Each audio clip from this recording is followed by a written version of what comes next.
Good evening, everyone. My name is Ryan Jacob Espitogo, and today we are going to discuss about some sample programs which utilizes the use of single-dimensional arrays and pointers.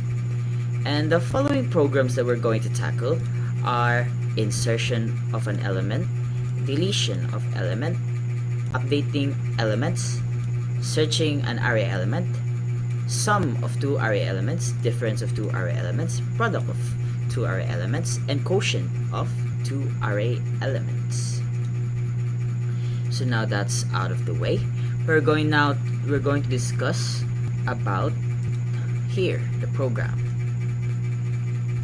So in our program, we are going to measure both space and time complexity. So we have one function for insertion of array, one function for update array, one function for deletion of array, one function for searching of array, and one function for the arithmetic operations like sum, difference, quotient, and product. Okay, now that's out of the way, we're now going to start on measuring the size complexity first, because here in the program, here in the program we are going to measure this two first because it is needed. But please do take note that what is measured is only the operations indicated. The whiles and choices are not included in measuring the complexities, otherwise it would be very complex to measure it all. So let's now measure this one.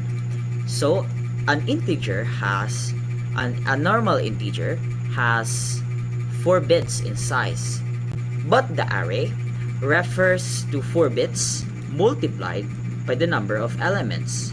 So in our test cases, we're just going to put 4 elements in order to simplify our outputs and easier to explain the concepts. Okay, so now that's out of the way, let's calculate.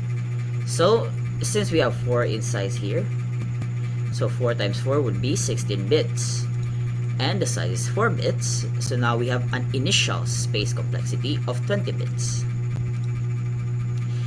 Now that we have the initial size complexity, we're now going to proceed with the insertion of array. So in an insertion of array, it has 3 additional values: the position, the value, and the pointer. The pointer will be used later on in our pointer array method, while the standard array method just uses these two. So if we add 20 bits with 4 bits and 4 bits, we are now at 28 bits. But if we're going to add a pointer has 8 bits. So if we add a pointer, it will become 36 bits. So these are the total size complexities of the standard. Wait, let me actually standard array method, and this would be pointer array method. Okay, here. Oh no, you cannot see. Oh, I see. Oh, is it now visible? Yes, it is visible. So now that we are done measuring our complexities, wait, what happens if I do this? Nothing. So now that we are measuring the complexities, let us now run the test program first before we proceed with the time complexity, and see and visualize the results first before we explain the steps. So here we have size 4. That is the array, and now let's insert value for 20 in index 0. There, as we can see that it has 420 and in index 0 now, and the others are here. So how does the program work? So the program work basically first adds a size here. We can see the size increment before we do the insertion of array. We can also add it in here, but I just prefer it to increment it before the function first. Okay, to prevent complications, because it might complicate it a bit. Okay, so 1, 2, 3, and 4. Let's put insert here to label that we are doing the insertion of arrays. So if we have position of 0 and a value of 420, what happens here is that we need to start at the latest index first. So we are going to have 4. Now what happens here is that the value of 3 will shift to the right in one spot. So 4 will be here now, and this will be the new empty spot. Now since it is now the new empty spot, or the empty value, we are now going to we are now going to do it again. Please refer to the statements here. These are the statements that I am explaining. If you can see that the position 4 would take the value of 4 minus 1, which is 3. Okay, now that's out of the way. We are now going to move everyone here.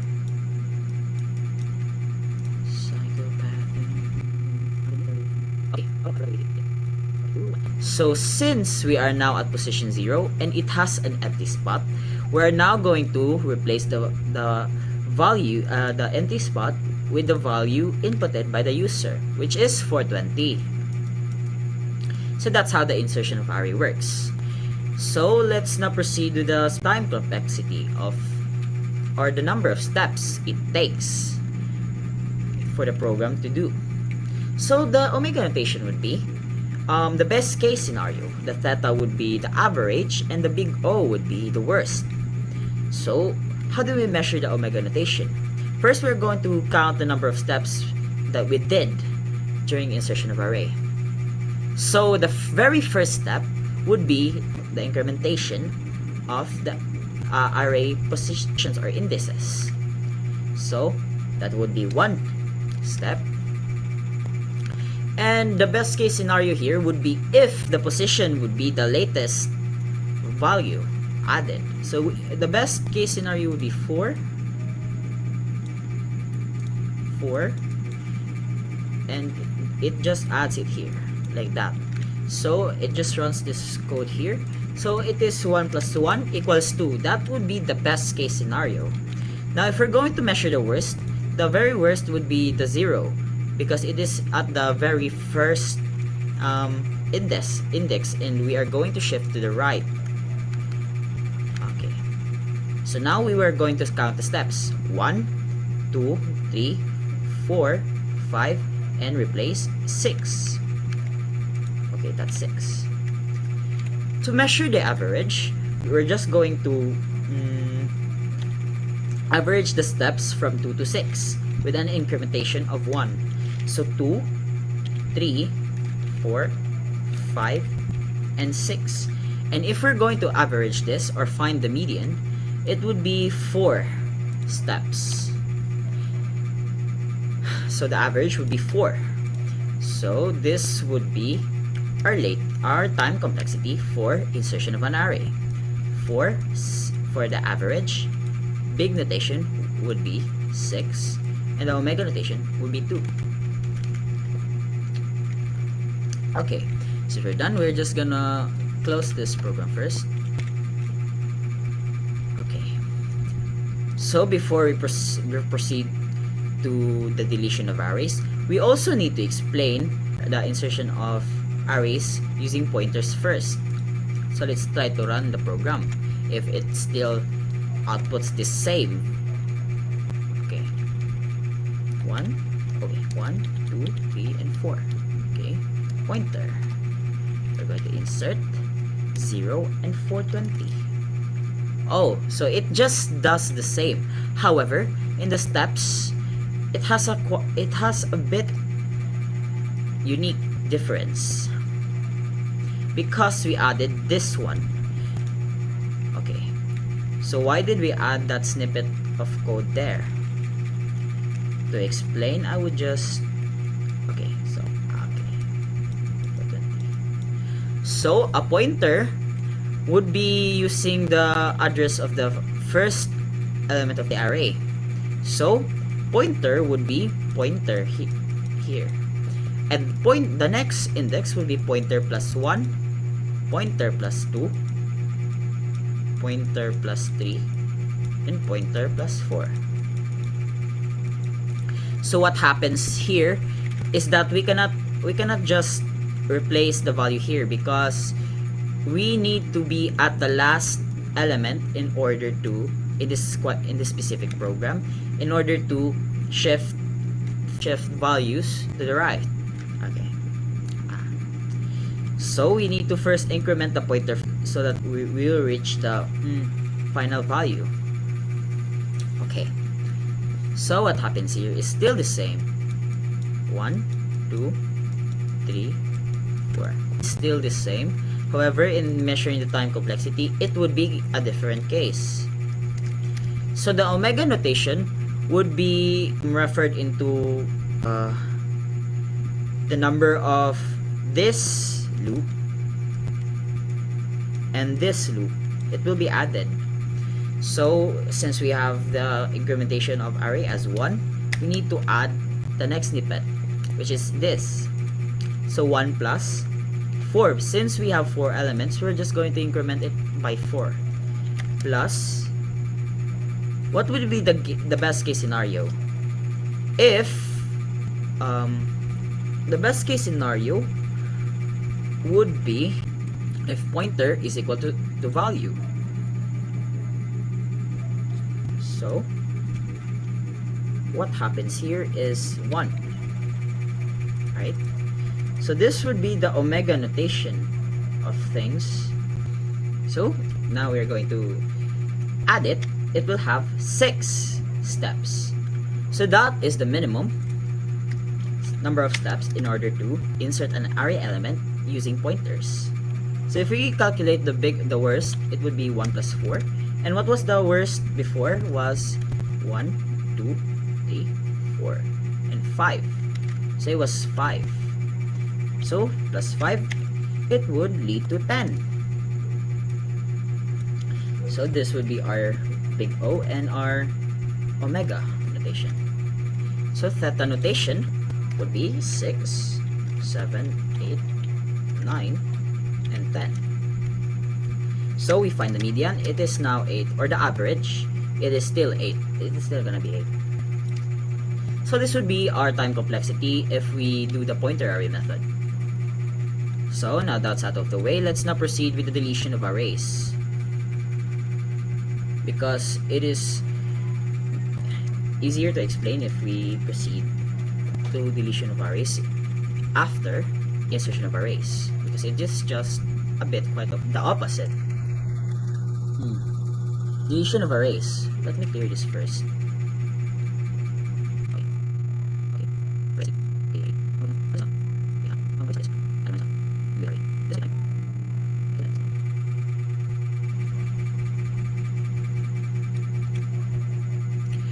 Okay.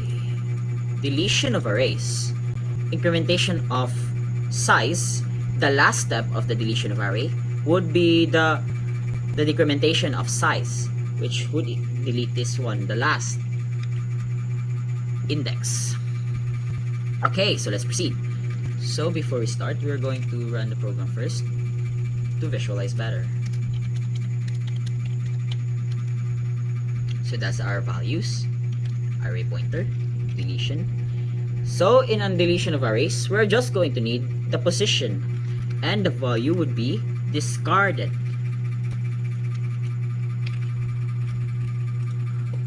We will explain the space complexity in a bit. So we are going to delete the index 0, the value of index 0. So our new index 0 would be 2. Okay. So before we proceed to the explanation, we are going to first update our space complexity. So since we did not use the int value, we're just going to decrement it by 4. So it's now 24 bits for the deletion of array, and 32 bits for the pointer array method. Now, how does the program work? So this snippet here, basically the first member of the array, or the current position, would just get the position from the element next to it. So the position of 2 will actually be shifted to the left. Now that this will be 2, this will be 3, and this would be 4.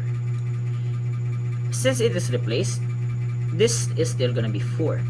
However,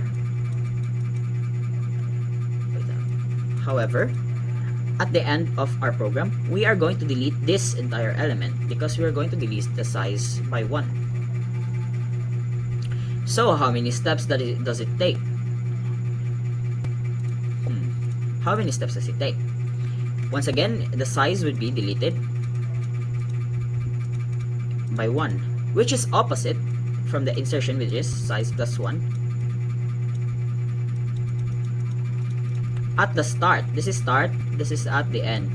So that they are a bit quite of opposites. As you can also see here, that we are also using the plus 1 instead of minus 1. And at the above, we are already gonna be using the position instead of the size minus 1, which are opposites, and implementation of the iterations. Yeah, I is iterations. Now it's very confusing a bit. Okay. So let's measure its time complexity. So we are going to first measure the best. The best case scenario would be if it is at the end of the array, which is 3, index 3. So what happens here is it just deletes it entirely, not using the for loops. Okay, so our best case scenario would be actually 1. Our worst, however, would be the movement of 1. I know, bali. 1, 2, 3, and 4. So our worst case scenario would be 4. 1, 2, 3, 4. Would be 4. Since we are 1 plus 3, because it just moves 1, 2, 3 times. And it equals to 4. Our average rotation would be just 1 up to 4. So 1, 2, 3, 4 is equals to, what is the median here? The median is 2.5. However, we will just gonna be rounding it off to 3. Yeah, we will just round it off to 3 because we cannot have 2.5 steps as a discrete number of steps. So that is the deletion of arrays. So now we're going to proceed with the pointer version of our deletion of arrays. So the difference here is that we're not using the size, but we're going to use position instead. Because in the insertion of array, we are going to use the size. We are going to still be incrementing it though. So here, now that we have that, so it actually makes a difference in its omega notation. So if we we are going to run the steps. The quickest step would be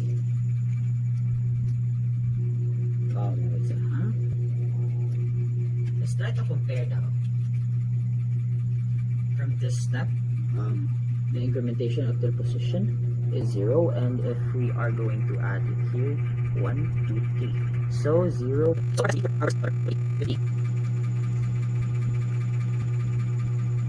It is not gonna run it.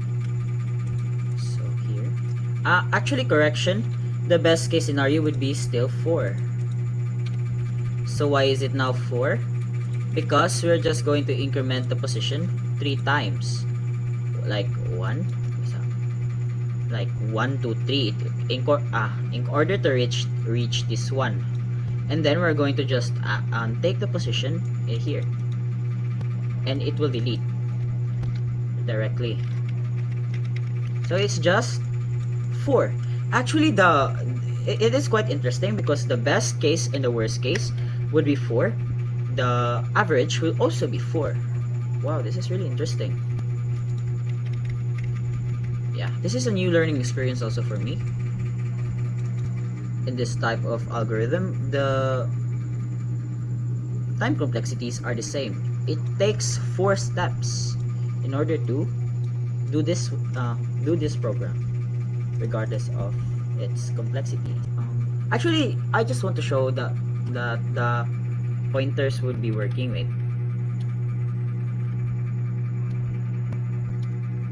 Let me show you that the pointer of version of the deletion of arrays is working. So let's put 4, 1, 2, 3, 4. There. It's going to be pointer, delete, and let's delete value of 2. And now, the 2 is now deleted. It is 4. So now that we're done with that, we're going to quit and rerun. So now that we have visualized how deletion of arrays work, we're now going to view how updating an array works. A value of an array works. Oh my god, my PC is too laggy. Okay, so updating. Okay, so in updating of array, it just has one step. It just replaces the value of the position that you select. So here, so position index and value is 2, so we're going to replace it with 420. So the new value of 2 would be 420.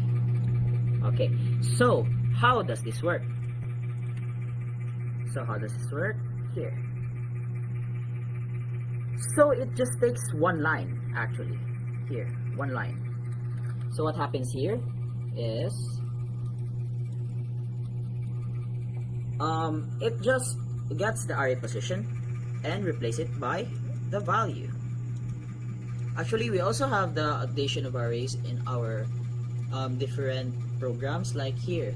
We can see it here also in this line and other lines as well, in the insertion and deletion of arrays.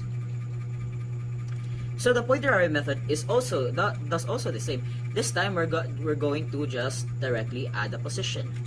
So how does this work is that it basically, you need to use parentheses in order to make it work. Otherwise, it would not work because you cannot really use arithmetic operations without the use of parentheses and add a pointer, except increments and decrements. This can be a form of increment and decrement because it is enclosed in a parenthesis. Going to test run the pointer version of the updating of arrays.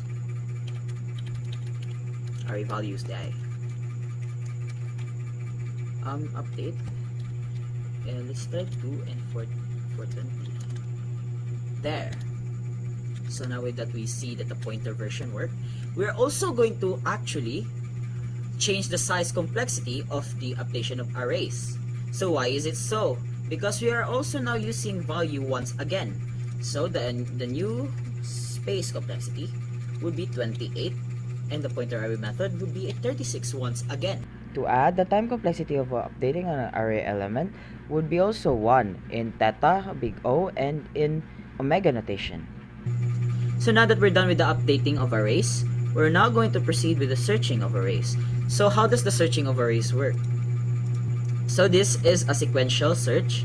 However, we're going to assess if the value is present in the array or not. So that's why we are going to use the count here also.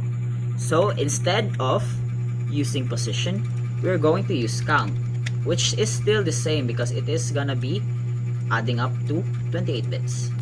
Okay, let's delete it first. Let's now, if the count is 0, it would return the selected values. However, if it does not, it just actually gives you the else statement.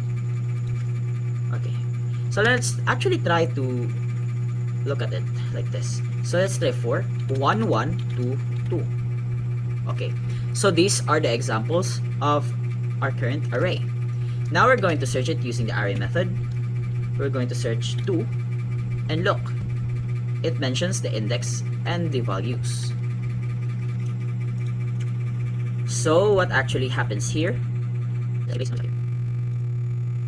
Okay, so let's have 1, 1, 2, 2. So the position to be searched is 2.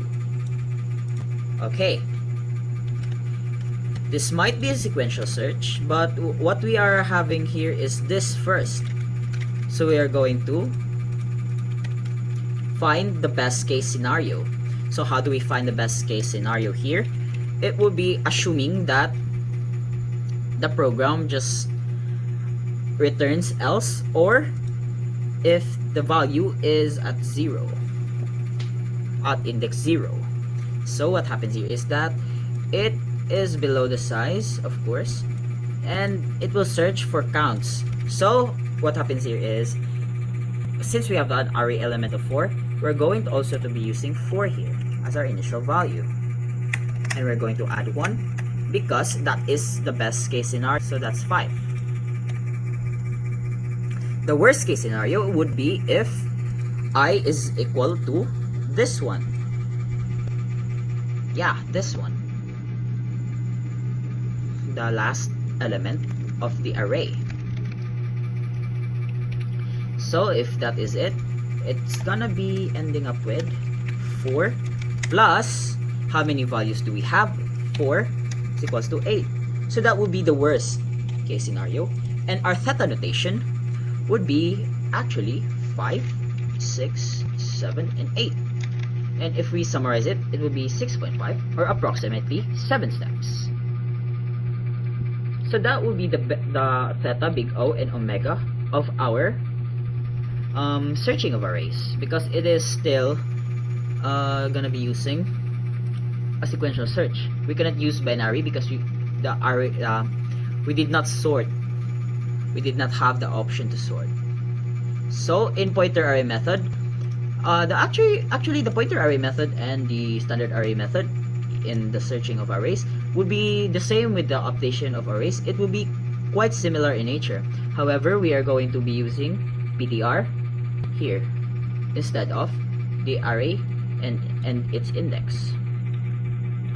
So mostly you are gonna be seeing the differences in pointer array and standard array in the deletion of arrays and insertion of array. Most of them are not. Okay. So now that we're done with that, we're done with searching of arrays.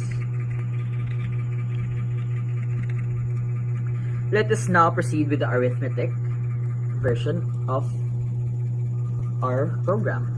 Let's put it arith, and it's equal to a value.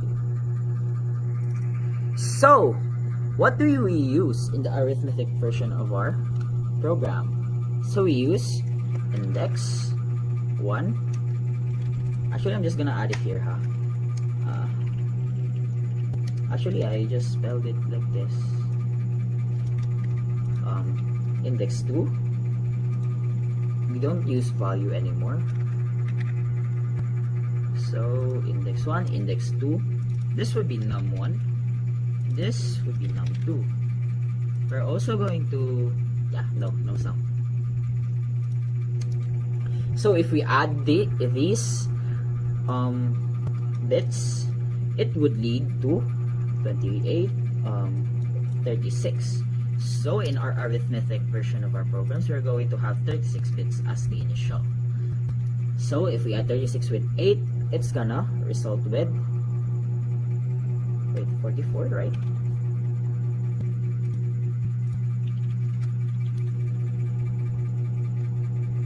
Yeah, 44. It's gonna result with 44 bits. Okay, let's actually do this first. So what happens here? So in some difference, product and quotient, we're just gonna be using mostly these snippets of program. This one, this one, just this one, and the printf statement. So we're going to calculate how many steps does this provide.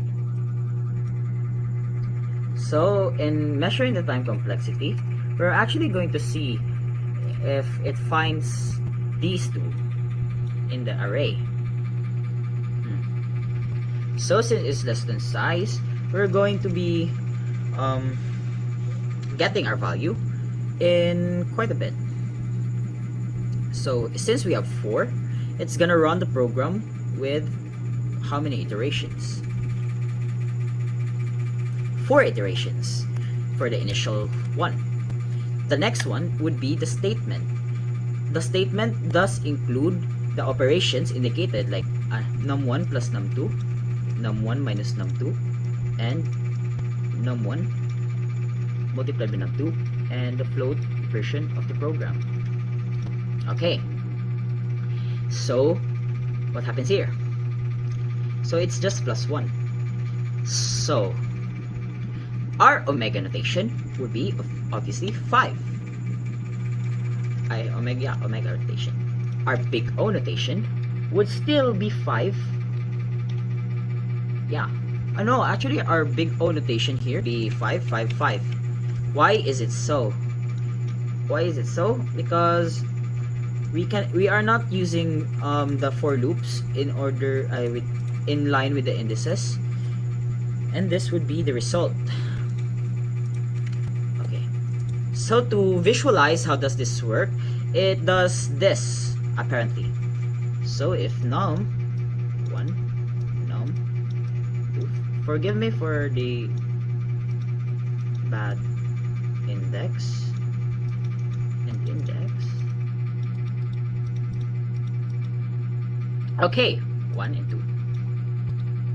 So what happens here? So we select first the index first. That is need to be used in the arithmetic operations. See if index 1 is 0 and if index 3 is 3. So what happens here is that it assigns the value of index 0 to num1 and assigns the value of index 3 to num2. So 1 and 4. Now, if it is sum, the answer would be 1 plus 4, which leads to 5. And let's actually test it right away. So that would be 4, 1, 2, 3, and 4.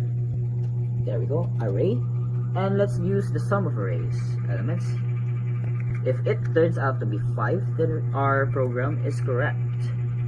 So index 0 and index 3. So it has the same answers from the output, because 1 plus 4 equals 5. Okay, now that it's done, we are actually going to be using the subtraction or the difference now. The difference would be 1 minus 4. The difference would be 1 minus 4.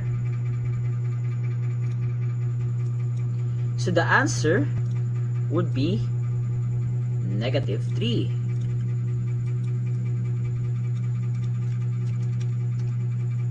Zero and 3.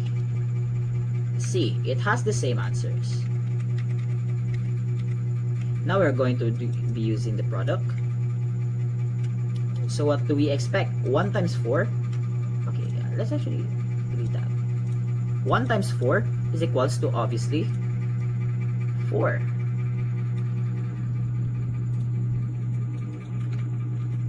Okay. 0 and 3. 4. And lastly, we're going to use the quotient. So let's delete it here. It's now quotient, right? So the quotient would actually give us 0.25, 1/4, or 25.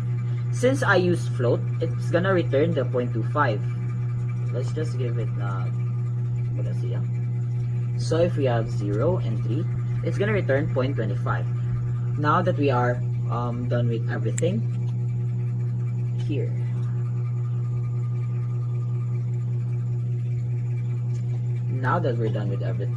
we can now conclude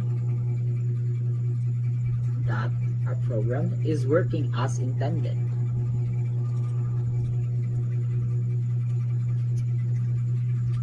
Okay. Okay. And it's, once again, its size and step time complexity will be 5. Okay, I think that's everything. Thank you for listening, and I hope that this lengthy discussion has taught you some new things about single dimensional arrays and pointers, and I wish you the best. Thank you for listening. Please like the video if it is very helpful to you. Thank you.